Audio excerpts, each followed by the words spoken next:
Hello, my name is Daniel McLaughlin. I'm director at Belfast-based public affairs consultancy Belmont Strategy. I was very pleased recently to host a virtual roundtable discussion looking at how the property industry in Northern Ireland can respond to the challenges arising from the recent coronavirus outbreak. I was delighted to have a very strong panel in place to provide insights, and our guests included Claire Guinness, who's Chief Operating Officer of London-based property group Montreux, William Mortensen QC, a leading planning barrister in Northern Ireland, Jordan Buchanan, who's Chief Economist at Property Pal and is a regular media commentator and analyst, and Robert Mulligan, who's co-founder at Farley Property with property development interests across Northern Ireland and Southern England.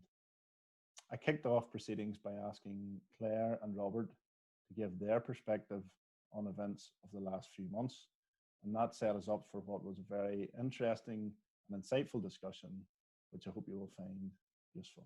Look, it's just been obviously a difficult time. So the sort of challenges that have come up have, we had 2 construction sites underway when the pandemic hit. One we were able to keep going, the other one we've had to pause, and it's starting again next week actually. There's been tenants' rents that obviously haven't been paid. But so there's obviously been liquidity challenges. Our banks, funders and investors have been, somewhat nervous, and there's been a lot of communication with them. So I would say probably communication has been probably the most proactive thing that we've been doing with all our stakeholders, and to keep them informed of where we're at. And sort of try and keep things moving as much as we can, not least obviously our staff as well. Yeah, and it's primarily residential sites in the London area you're dealing with, Claire? Yeah, mixed use resi, but resi-led mixed use schemes. Yeah, that's right. And Robert, how have you found things then between Northern Ireland and throughout Southern England? Yeah, I suppose to mirror what Claire was saying, it's been certainly very interesting for us. It's been maybe a few sleepless nights at the start of it, because coming out of Brexit and the uncertainty that brought, and then coming into very quickly into COVID, just as we caught our breath, was difficult. And I think from an on-site point of view, everything stopped, both in Northern Ireland and in Bristol, Bath, where we're predominantly working at the moment. But more than that was managing, as Claire said, investors and our main banks, and they all looked to us whenever this hit, as opposed to us looking to them. So we're sort of trying to steady the boat and reassure them that we had processes in place, we have alternative strategies that, we could fire on with an element of our design, planning, and back office work, even though the work on site was stalled. And then very quickly, probably 5 weeks into lockdown, we were able to sort of do bits and pieces on sites, especially in Bristol and Bath, which was helpful. But so that work during the lockdown period has paid off now, then, Robert, because you. Yeah, it has. Yeah, I think it's just keeping something going in the background, whether it's planning work or working on interiors or marketing or our strategy generally. But as I say, to mirror what Claire was saying, our biggest challenge has just been keeping those who are at financial risk with us happy, and they know that we're doing everything we can to minimise the risk of that, And Claire, just to pick up on your side of things, where are you at as of today then? Where are Montreux's operations at the minute? We've 2, as I said, the 2 sites, one will be operational again next week. So we've got 2 sites that we need to continue to build out and finish. And then we have a couple of sites that are already in planning, and despite all the issues, actually the planning in England anyway, the planning process has been continuing on. So that's been quite good. We were delighted to have 2 big schemes in. We have another scheme going into planning probably in a couple of weeks, and it should have been probably in already, but because of obviously COVID, it just delayed it a bit, getting professionals and consultants, and you can imagine the whole rake of, there's a whole professional team that go behind those massive planning schemes. And they were all at varying stages themselves, and everybody was a bit sort of shocked initially, I think, and didn't really know how to cope with it. But now they're all back and running and going full steam ahead. So it's definitely delayed us, but I think the last couple of weeks have certainly, we're seeing the other side of it now. We're definitely coming through it. And just on that then, William, Claire has obviously referenced that the planning system has coped reasonably well in England. Perhaps not so much in Northern Ireland. I'd say at the outset, performance was fairly variable, but I think now it's improving pretty much by the day, especially as various key stakeholders begin to collaborate in the system and bring forward suggestions which will help with the new reality. Now, if you break that down, there's the question of how councils have performed, how the PAC has responded, and how DFI has responded. The councils, some of them seem quite slow off the mark, but I think it's fair to say that a number, 3 in particular I'm thinking of, are moving forward pretty assertively with digital meetings. What I'm hoping is that other councils will follow that example and abandon what I think is a slightly unfortunate decision by a number of them to delegate powers over major applications to chief executives. I don't think that's sustainable in the medium term in a context which is meant to be democratically led. So in terms of the PAC, the situation has been that there have been a number of engagements by the Northern Ireland Planning Bar Association and various other bodies to press for virtual hearings. There have been calls since lockdown and none scheduled. So on Monday, we went into a meeting anticipating that we weren't going to hear anything terribly concrete. And in fact, what we heard was something I think very positive, is that the PAC have identified 3 pilot cases to take forward for hearing within the next 4 to 6 weeks. Those are existing appeal cases for people who have asked for informal hearings. They're straightforward because there are third parties involved. And they want to basically trial those to see what the mechanics of this will be like. So we spent a lot of time really discussing how that would work. And I think it seems to be pretty positive. And it has worked elsewhere, William. PINS in England and Wales have been rolling out this approach over the last month. It's pretty clear that they're going full steam ahead. So I'm optimistic that the PAC will be able to pull this off. That's good. That's good. Sorry, William. I wanted to touch quickly on Jordan's view as well of this past few months, and we'll work our way around the planning again in the discussion because no doubt it'll feature heavily. But Jordan, you've got a very interesting viewpoint on things with Property Pal. You're actually getting a really, really good insight into the behaviours of home buyers, potential home buyers, what kind of thing they're looking at. So what have you seen in recent weeks, throughout lockdown? Sure. And what we've seen? Yeah, so I mean, COVID-19 has effectively put the brakes on the housing market's recovery. Robert touched on it earlier. 4 years ago we had the Brexit referendum, then last year we had the general election in the UK, and the market has been fairly robust through that period. Now, as we then went into March, clearly the implications of the virus were becoming more known, and we entered lockdown there on the 23rd of March. And the government guidelines essentially came out to say it's nearby impossible to move home. And there were blockages really at every stage of the process. So you could no longer go out to view a property. You can no longer market a property by getting the agent out or the photographers. Removal companies had to stop operating. And in Northern Ireland, land registry all but closed, which really meant transactions which were nearly ready to go through were pretty much blocked as well. So there was a lot of headaches for the conveyancing industry. And to date, no legislation has changed. So effectively the market is still closed in Northern Ireland, whereas in England it largely reopened there about 3 weeks ago. So in terms of the traffic and what we've seen feeding through in Property Pal, and in sort of mid-March, we started to notice our traffic coming down, so the visitors and site levels coming down.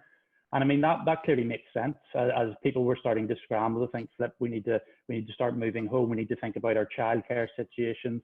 It was the height of uncertainty and people really disengaged with the whole home buying process.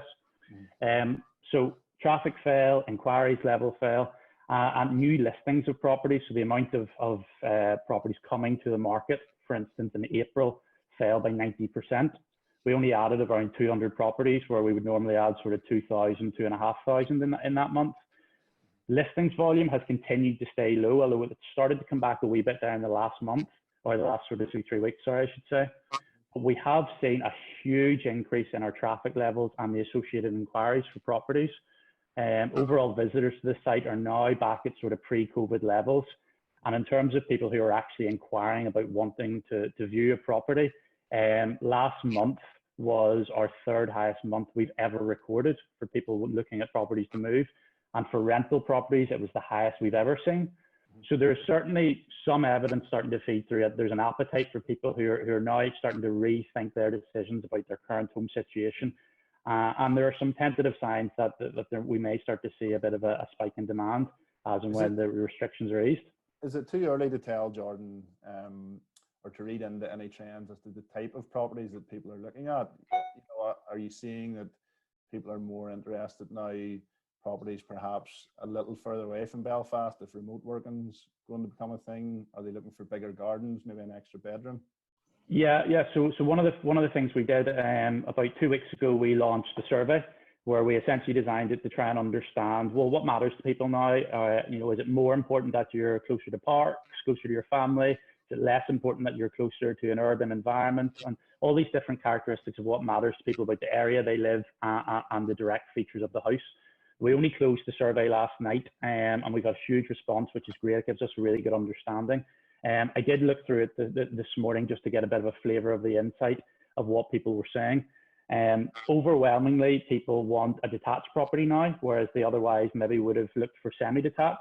Yeah. The vast majority of people have now put a big increase in importance on having a garden and an outdoor space. Home gyms, home office environments, generally having more space for your day-to-day operations has become maybe more important than having that spare bedroom where you would maybe only use it a handful of times in the year. So I think we'll start to see a bit of repurposing of houses. Overwhelmingly, the majority of people as well are saying the importance of broadband and connectivity is absolutely critical to them. So we, in Property Pal, we're going to be taking on board all these and adjusting our site to, for instance, include broadband speeds for every property that's advertised, because clearly this process has made people reevaluate their current housing need, think about what matters to them, and then they'll make their decisions based on that. Yeah, and I think there are a few really interesting points there for Claire and Robert. So you guys obviously have a development pipeline underway. You have plans for further schemes. How are you taking into account, you know, the possible changes in what the market effectively demands? And maybe get Robert's view on that initially. And secondly then, what do you expect to see when it comes to construction costs, and how that will ultimately then affect the final price of the product? So Robert, maybe get your view on those things first, and Claire after. Yeah, I suppose, first of all, in terms of design of housing and how we have sort of changed our thinking on that, it's been fairly limited, really, because we've always tried to think a bit differently about how we lay homes out, and we've always put a big focus on kitchen, living, onto a garden, and creating a really good flow on that in terms of being able to work from a kitchen, watching family and whatever in the garden. We've always focused on that anyway, and we put a fair bit of thought into that. I suppose from a point of view of broadband and connectivity across the house, that's been something we've been speaking to our smart home people about a lot more. So from a layout point of view, not much of a change. But in terms of how we actually spec our standard homes, that's something we're looking into at the moment with our advisors to see how we can do that more, so that, for example, we all know that you'll generally have one room in the house which everybody goes to when your granny FaceTimes you, because the Wi-Fi doesn't work elsewhere in the house. We're trying to avoid that more, and really make it easy to work from home from that point of view. In terms of build costs, we've seen probably a huge increase, especially in Northern Ireland in the last 2 years, in pounds per square foot build cost. And if we look back at some of the appraisals that we did when we were buying sites, and we now look at what it actually costs to deliver, the cost of raw materials and labour has gone through the roof. Probably as much to do with the people working in Dublin and people working over in London, and you're competing for their time and you're having to pay more. In terms of how COVID will sort of affect that, We haven't seen a huge increase in materials recently, but what we have seen is a difficulty in getting materials to site because a lot of the big nationals, the national house builders both across the water and the bigger house builders here have got a monopoly on getting plasterboard and other key materials to site. So that has been an issue. And no doubt the cost of that will be driven up soon. Yeah, and is that a sentiment you would share there, Claire, in terms of the... Yeah, I mean, in terms of the changes, I think that's very interesting, Jordan's study, and certainly any things that I've read and discussions that we're having with our professionals and advisors in England, you know, architects, etc. They are looking more at generally, do we need to adapt schemes? Principally, though, that's been led by, ours would have obviously some retail and commercial mixed in, and we don't see the demand for retail and commercial obviously being the same post this. So we're having a revision on some of that stuff in terms of the mixed use element of the schemes and making them much more resi, you know, or if we could make them 100% resi, we would. I also think there'd be more focus on affordable housing and social housing and more demand for that going forward. And in terms of the garden and outdoor space thing, certainly, absolutely, we're looking at that as well. Funny, one of the big drivers, and it's not such a problem in London, but the connectivity here is a real issue, you know, in terms of just even basic mobile signals. My own here in Belfast is pretty ropey before we even go to super fast broadband. So I think that should be an absolute priority for the government here to make sure that we do that. And in terms of then the bill costs, well, we don't talk about it anymore, but Brexit's still looming, and they used to be very much on the front face of the impact on the supply chain that may well ensue. And I think Brexit now combined with everything else in the market disruption we're seeing, labour costs, you could argue, might actually come down because unemployment might rise, and so that might settle in, but certainly the cost of raw materials isn't going anywhere other than up, in my view. So that's going to be a constant challenge, which will of course then affect land prices as well, you know. So yeah.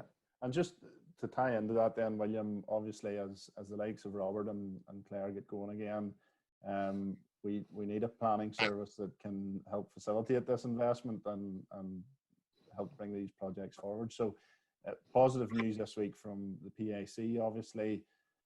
How do you see things over the next sort of 6 months, hopefully, as things start to ramp up a bit again with a bit of luck, in terms of planning in Northern Ireland? Are we going to see a backlog with councils and DFI and PAC that's going to leave a sting in the tail for a while yet? Are you confident that they have the resources and the ability to try and work through things as quickly as possible? Well, a couple of things arising out of that. At the beginning of this crisis, I talked to a planning consultant who works both here and in GB, particularly Scotland, and that planning consultant said to me, look, the experience in Northern Ireland is completely archaic. There's very little digital working, whereas in GB, even in the Highlands of Scotland, people are using digital technology to move things on and to be much more efficient. Now, what we have here is a situation where, until very recently, planning officers didn't have remote access from home to the planning portal, which is hard to believe. It's so incredibly basic.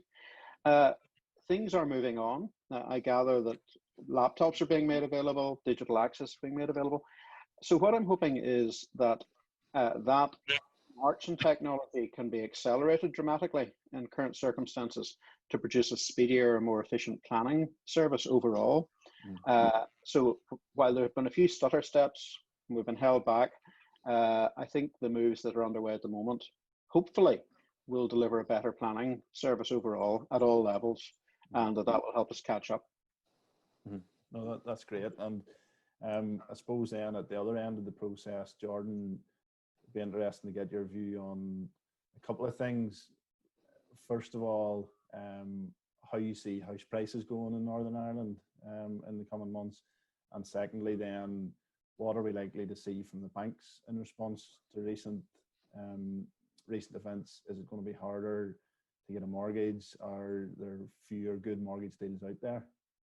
Okay, yeah, I'll deal with that in 2 points. So if we start with the banks, clearly lenders have an absolutely huge importance on the overall market performance. So what have we seen thus far? Well, one of the first things would happen as soon as the legislation changed.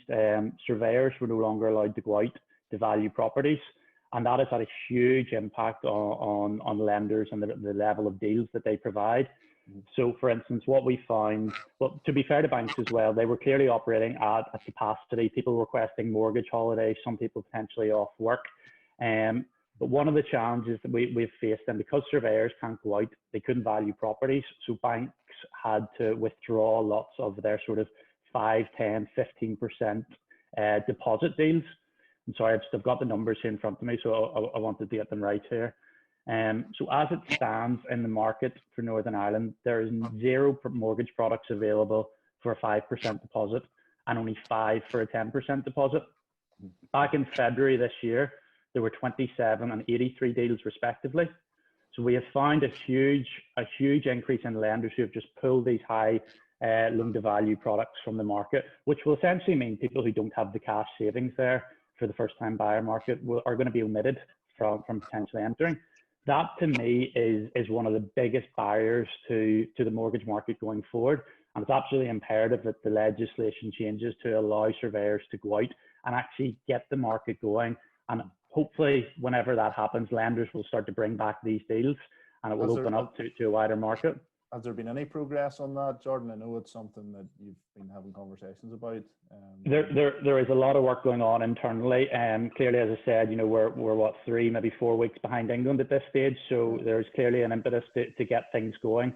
I do not know when that will be, but certainly I would anticipate, you got to think the next sort of 2-3 weeks maybe.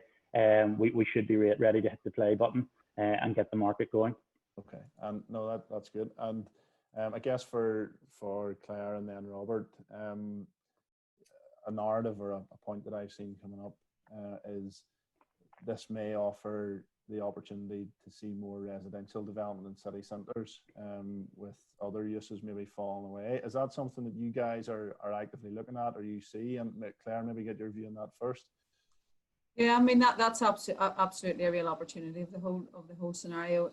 If we think about retail first, it was challenged pre-COVID, and it's severely challenged now. So whether it's repurposing retail city centre or indeed the shopping centres, it is going to be a big opportunity, I think, going forward for developers and for property. And indeed, those sorts of redevelopments should be able to create homes that we desperately need as well in terms of that social and affordable housing piece. But also the office market. I mean, it's hard to see, is there actually going to be a societal shift in how we use and work in offices? Are we going to be back to 5 days a week in next year, or are we not? How long is social distancing going to take place? And is that going to then force, sort of sublets of offices if indeed the office requirements reduce? And or will there be an opportunity perhaps in regional places more because big companies decide that actually they don't need the big head office in Belfast or the big head office in Dublin or London. They can actually work differently. So I think there's a lot of challenges in that as well. But in challenge brings opportunity. So it's a double-edged sword. Just on that actually, Robert, I'll just jump in. If alongside that, Robert, it'd be interesting to get your view as well on how developers can play a role in, I suppose, making the built environment more environmentally friendly. There's a big shift now and a focus on putting the green economy at the heart of the recovery. House builders can play an active role in that in terms of the infrastructure they help to provide. Is that something that you're more focused on now as a result of what's happened?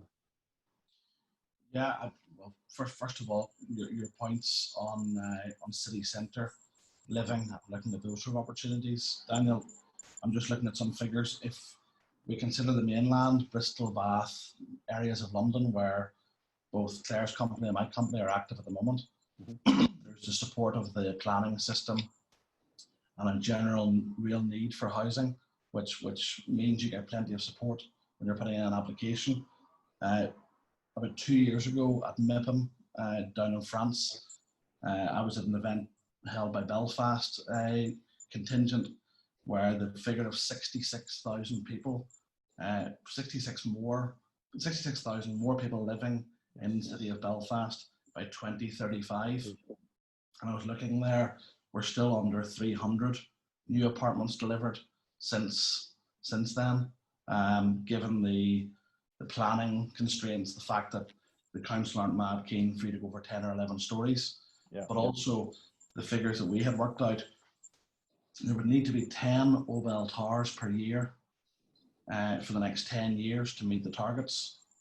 And the planning system just is completely detached from that. So whenever we stood there at the MIPIM event with one of our main banks from London, who we work with closely, and we then brought them over here on the back of that, it made us look a bit silly because we were pushing ahead on the idea of doing more as Farley and Belfast, but the lack of new product and the lack of clarity in the planning systems to support that was just not there. And it was really difficult, especially when we were sitting in front of the bank who were very keen to back us on that.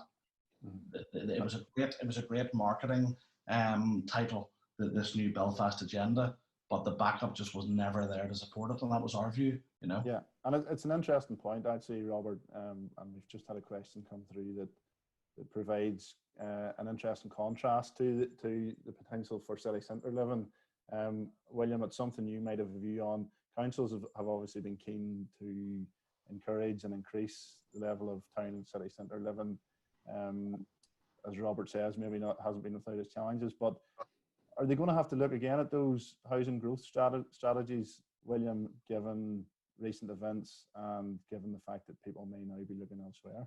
There has been a real emphasis in residential housing here towards encouraging people into the inner city, apartments, smaller unit housing, densities. Now, none of that sits very comfortably with detached houses.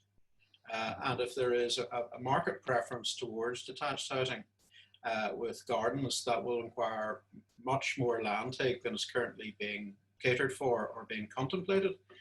So I immediately thought, whenever I think it was Jordan mentioned this, well, what does that do to the current LDP process, which is based essentially on densification? It's going to require some pretty radical rethinking. Yeah, absolutely. And well, I suppose it's very early to have heard any of those soundings from the councils, but that's something that the councils are going to have to address at a time when they're struggling with resources and capacity. So it'll be interesting to see how the councils tackle these issues in the coming months. Jordan, I've been reminded here, it's been highlighted to me that we didn't get round to hearing your answer on the impact on house prices. Yeah. So I don't know if you were trying to no, that wasn't tactical. Okay. So there's a bit of a wider discussion here, because clearly what happens to house prices depends what happens to the economy. So when we look at what are the immediate sort of economic implications, so there's been a lot of talk about whether we're going to have a V-shaped recovery, an L, a U, a W, or the Nike swoosh type style. And to be honest, nobody knows at the minute exactly what we'll have, because we're too early in the process. So it's lots of different scenario planning. But we're kind of at this crossroads now where politicians have been faced with this trade-off between managing the risk to public health and managing economic activity. And now we're starting to see the balance shift to, right, we really need to kickstart economic activity, because we're starting to see the potential economic implications and how severe they could be. So for instance, the Office for Budget Responsibility have said the economy will contract 35% in the second quarter of this year before it rebounds. I think it was 27% in the third quarter and 21% in the fourth quarter of this year, which essentially means we're not far off pre-COVID trends by around the middle of next year. That's kind of the V-shaped recovery which has been talked about. In Northern Ireland, there's been a range of forecasts, EY, Danske and Oxford Economics, Ulster UNE and KPMG, and it's kind of saying anything, the GDP hit this year will be anything between 6% and 12%. So it's largely kind of saying for every month of lockdown, GDP falls in around 3%.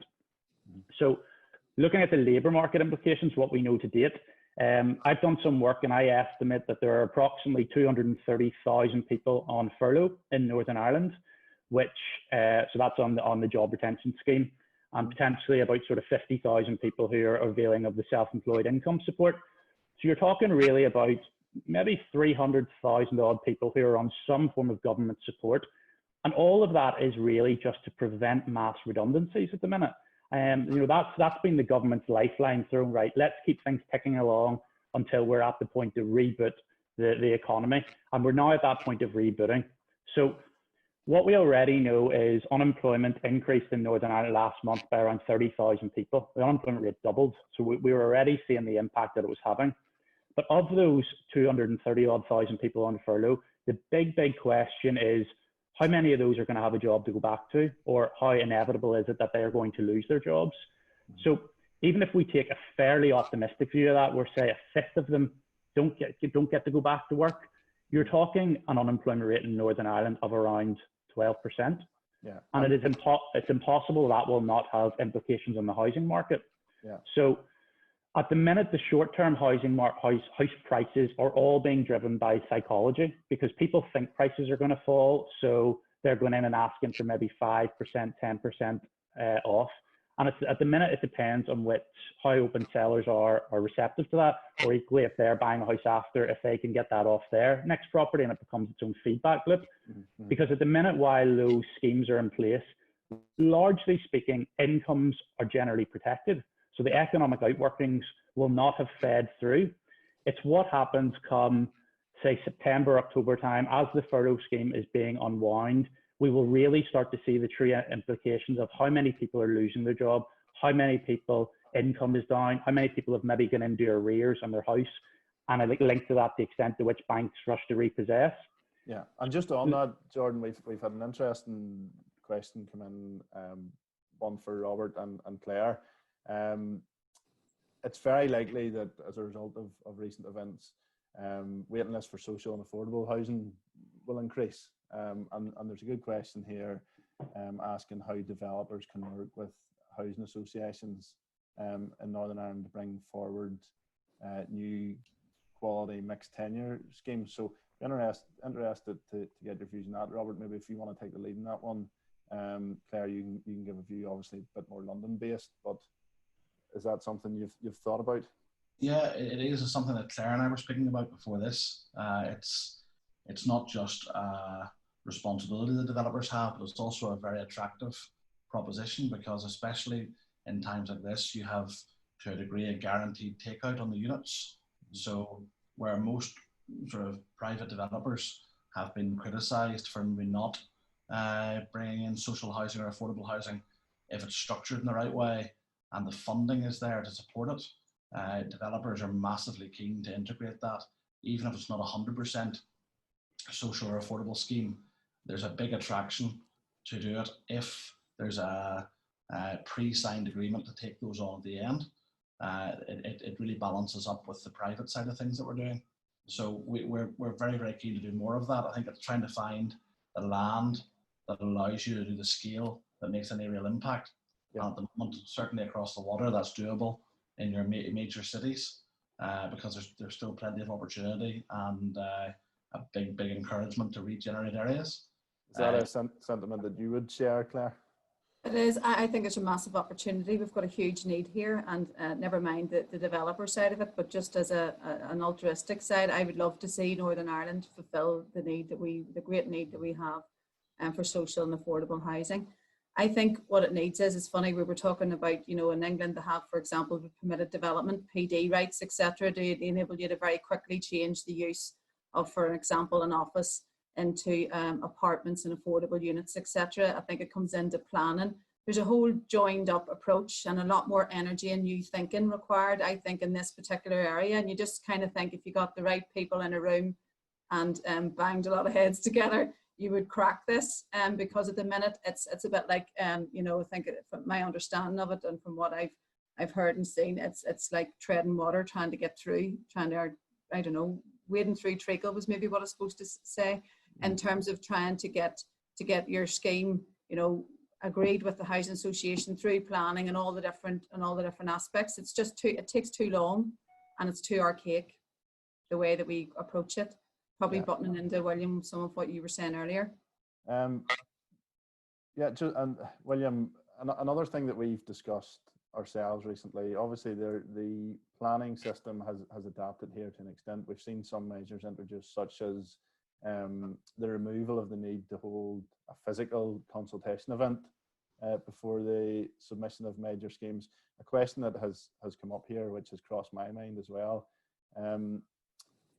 Is there a feeling that bringing that element of pre-application community consultation online creates an opportunity for objectors to bring a challenge to a proposal that has been brought forward in such a way, or are you content that if it's all done right and in line with what the Minister has described, it should be okay? Well, this was done by way of emergency regulations. And essentially what happened was that they suspended temporarily the need for public consultation events until September. So far, so good. That makes sense. They accompanied that with guidance, which said, essentially, do your best, develop alternative strategies to communicate and consult, and you must ensure adequate consultation. Now, that's where I think legal challenge could come through very easily, because the beauty, in a sense, of the statutory requirement was that as long as you ticked that box properly, it was ticked. If you have this loose guidance that says, well, you know, reasonable alternatives should be applied, there's going to be a debate about what that means. And where there's a debate, there's room for legal challenge. So it's perhaps a matter of time then before we see that tested in court. So I would have thought, especially more controversial schemes, there's no doubt about that. Yeah, okay. And I'm going to jump back to Jordan, because I actually moved on from Jordan's response before he got to tell us what the impact's going to be on house prices. Third time lucky, Jordan. I know, yeah.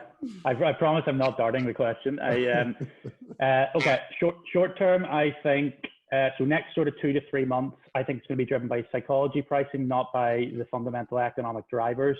I think you could see reduction 5 to 7%.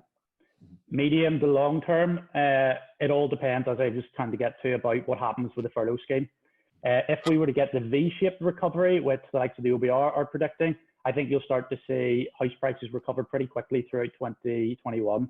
If we have a longer approach, where it's a U or that tick shape, where there's more structural damage to the economy, unemployment is up at frictional levels for longer amounts of time, that will feed through. You could see house prices falling 10%, maybe more, and closer to 15% in a really bad scenario of particularly high levels of unemployment. What's your model, Jordan, in terms of, are you optimistic about a V-shaped recovery, or do you think it's not going to be quite so straightforward?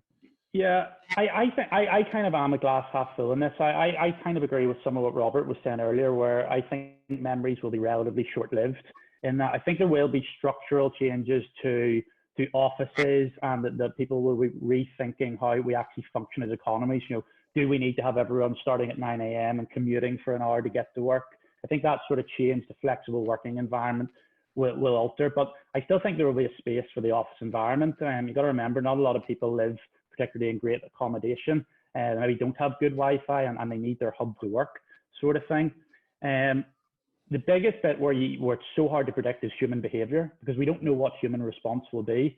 You know, as I was saying, the furlough scheme has meant, actually, and this is kind of counter to the narrative, a lot of people have more money in their pocket now than they maybe did 3 months ago. You know, because people aren't going out and spending in restaurants. They don't have their fuel costs. They don't have childcare costs. So people are actually saving month to month, and there's a likelihood that cash savings have risen in a lot of cases. Now, the question is what they do with that when the economy is open. I do think there will be a bit of an activity in consumption. For instance, looking around the world, Germany restaurant levels are back to sort of pre-COVID levels. Home sales have been ticking up in China. And even look at the local news this week, look at the queues to get into IKEA. You know, I think there's an untapped sentiment out there where people want to just go out and spend money and buy stuff. They haven't been on their holiday. And if their finances allow it, I think a lot of people will do it. So I do think there will be a fast enough recovery, but I do think there will be some structural impact. So I'm more in this sort of swoosh-shaped recovery, if you will, where there will be a lasting impact throughout next year. And we'll start to see the economy getting back on shape sort of middle around this time next year. Yeah, well, I'm just conscious we're running a bit tight for time, so I'll try and wrap up in the next 5 minutes. But one question that did come in for Claire and Robert, are we likely to see a positive impact in terms of the attractiveness of build to rent in I suppose the medium term anyway, as a result of what we've seen. And maybe if Claire wants to take that first, then Robert. Yeah, I mean, you certainly see that a lot in England, and particularly in London, and the sort of sites that we have got planning on, and people are already approaching us who are build-to-rent operators who want that built out for them. And of course, the reason why build-to-rent's more attractive is simply because you're not relying on the market for the sales. So if you think that the mortgage market is going to stay challenged, if you think liquidity and capital is still going to be constrained as it appears to be at the moment, then the build-to-rent model is clearly going to be more attractive to you. It does have implications in terms of the design of the buildings because they obviously are slightly different, etc. But that certainly is a market in England which is, I think, going to grow. And when you come to Northern Ireland, I think there's some technical and structural problems as to why build-to-rent doesn't work here, largely around the rate scheme. So again, that's where we'll come to, well, actually build-to-rent is a solution for people who can't afford to get on the ladder, and it's providing them an opportunity to get a home, and therefore that's not necessarily affordable. That's a different segment. But again, it's something that we should be embracing and trying to modernise and trying to fix that technical issue with it so that it's an option, at least in somewhere like Belfast, Yeah. And Robert, is that something you would be interested in looking at as a developer in Northern Ireland? Yeah, so a lot of our projects in Bristol and Bath are to a degree build to rent, whether that's to a degree student and other private schemes that we have. We started to talk to a lot of the big funds in London about coming into Belfast, and I think out of discussions with 5 or 6 of them, I think the only one really that showed interest was Granger, by off memory, and the concerns were, as Claire said, the rates system didn't really support it, and I think that was the reason whenever they asked us to go away and look at comparables in Belfast, I couldn't find one BTR scheme in Belfast that's been delivered. So there's an aspiration, and I think there's definitely a couple of schemes have got planning, but whether they'll actually be delivered. The second biggest thing after rates and planning was basically infrastructure, to create a development with enough units to make it financially viable for the developer and for the investment firm that will eventually buy it over. Yeah. Everybody, the infrastructure in Northern Ireland with regards especially to water and discharge, there's such a huge problem, especially in Belfast, that unless that, I would actually say we're hearing that that's as big an issue as planning is. Yeah, absolutely. Yeah, and it's something I know the Construction Employers Federation and others have been highlighting now for a long time. And that's not just Belfast, Daniel. It's across Northern Ireland, down in the County Armagh, across County Down. A lot of sites used to be landlocked because of visibility displays or whatever else, but now actually there are sites that are oven ready to go. There's no issue with access, and if you got your legal team to look at it, it would stack up all day long.